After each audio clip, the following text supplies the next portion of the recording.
यस्ता हजारौं नन्दकृष्ण जोशी यो देशमा हाम्रो समाजमा भइरहनुपर्छ।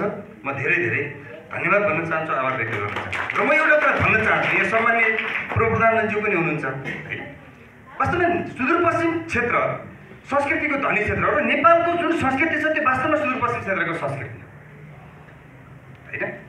खस भाषा भने के कसको भाषा? हाम्रो भाषा होइन। आज यही भाषालाई अपरिचित गरेर नेपाली भाषा बनाएको छ र हामी चाहिँ माग्ने यो अनि नेपाली बोल्नेहरू चाहिँ दिने जस्तो भइरहेको छ। त्यसकारण हाम्रो भाषालाई जति सक्छ त्यसलाई ओरिजिनल्ली होइन अर्ग्यानिक रूपमा प्रस्तुत गर्ने, त्यसलाई अगाडि बढ्नेतर्फ हामी जानुपर्छ भन्ने लाग्छ। म यहाँहरूको बिचमा भन्न चाहन्छु, जस्तै गुरुङ समुदायको आफ्नो निश्चित संस्कृति छ, तामाङको संस्कृतिको समाजको संस्कृति छ, नेवार समुदायको त आफ्नै वर्ष पनि छ होइन, नेपाल सम्मत भन्ने छ।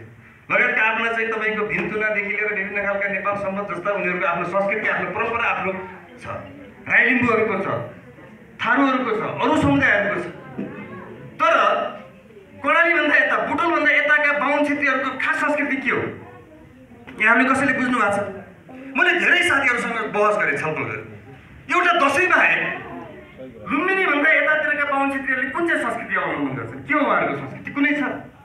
तर हामीसँग छ, सुदूरपश्चिमका हामी बाहुन छेत्रीहरूसँग छ, अथवा त्यहाँ भएका सबै जनताहरू छ। हामीसँग विशु छ, हामीसँग भुसो भुवो छ, हामीसँग गौरा छ, हामीसँग संस्कृति छ नि त। त यो किन भएको भने भाषा मात्रै होइन, भाषा मान्छे सबै सुदूरपश्चिम कर्णाली प्रदेश हुँदै माइग्रेट हुँदै आएको हो कि आर्यन मान्छेहरू चाहिँ। जस्तो म तपाईँलाई एउटा दुईवटा दृष्टान्त बताउँ। सुवेदीहरू नेपालभरिको जतिसुकै सुवेदी ती सबै बझाङको सुवेडाका ओरिजिन। पौडेलहरू बझाङको पौडी भन्ने छ। अस्ति एउटा सम्मान्य राष्ट्रपति राजदत्त पौडेलजीको पनि एउटा स्टेटस मैले हेरेको थिएँ फेसबुकमा। बझाङको पौडी, पौडेलहरूको उद्गम स्थल भनेर त्यहाँको जिउलाको पुरै फोटो राखेर उहाँले लेखिरहनु भयो पौडेलहरू होइन। त्यसै गरी लुइटेलहरू बझाङको लुइटा भन्ने होइन। त्यसै गरी तिमलसेनहरू अछामको तिमलसेन भन्ने छ। त जति पनि जस्तो खड्काहरू, खप्तडी खड्का के भन्छ नि, थापाहरू, त जति पनि बाहुन छेत्री अथवा आर्यन समुदायका मान्छेहरू यतातिर आएका छन् ती कुनै न कुनै बेला सुदूरपश्चिमबाट माइग्रेट हुँदै आएका, अगाडि पछाडि मात्र होला, 1000 वर्ष, 500 वर्ष, 700 वर्ष, 800 वर्ष। त मान्छे माइग्रेट हुँदै गर्दा मान्छे विभिन्न कारणले भयो होला। त्यतिखेर त्यहाँका राज्य रजौटाहरूको चाहिँ हेपाइ थेचाइका कारणले भएको हुनसक्छ, खान नपुगेर हुनसक्छ, विभिन्न कारणले माइग्रेट भयो होला। माइग्रेट हुँदै हुँदै मान्छेको चेतना उन्नत हुँदै गएर आफ्नो नयाँ पुस्तामा चाहिँ त्यहाँको संस्कृतिलाई उनले चाहिँ बचाउन सके र उनीहरूको संस्कृति नै भने यहाँका बाहुन छेत्री, यहाँका आर्यन मान्छे त हामीसँग त रहिरहेका छन् त।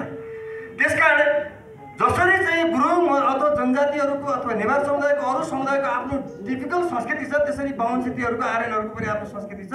त्यो चाहिँ सुदूरपश्चिम कर्णाली प्रदेशमा अवलम्बन गरिरहेको, मनाउँदै गरेको संस्कृति हो भन्ने कुरालाई अब हाम्रो नेतृत्वले हामीले बोल्न ढिला गर्नु हुँदैन, यसलाई स्थापित गर्नु, यसको प्रचार प्रसार र प्रबन्धन गर्नुपर्छ